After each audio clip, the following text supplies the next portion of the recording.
ahaan dhaliilaha xukumiga raafka qismiga ku hadlaya aan jeediyo runtiina wax meesha la yiraahdo dhibo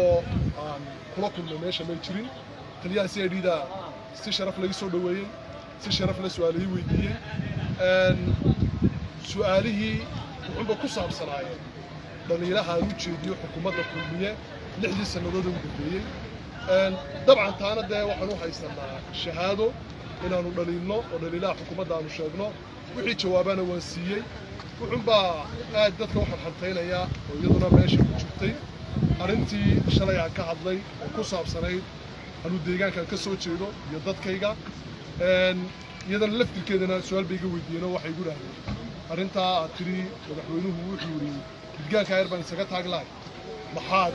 iyadana ku caddaynaysaa iyadana caddaynteedii gacantaan ka saaray waanan u geeyey wayna iga qaadeen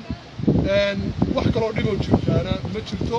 wuxuunbaa ii muuqataa inay iska tahay intimidation ama cabsigelin si mucaaridnimada kulul loo joojiyo igana aniga joojin mayso inaan tooshka ku fiiqo dhaliilaha xukuumadda kulmiye ay leedahay inta cimrigayga ka harsan cadaalad baan anigu rabaa aad iyo aad baad u mahadsantihiin wasalaamu calaykum waraxmatullahi wabarakaatu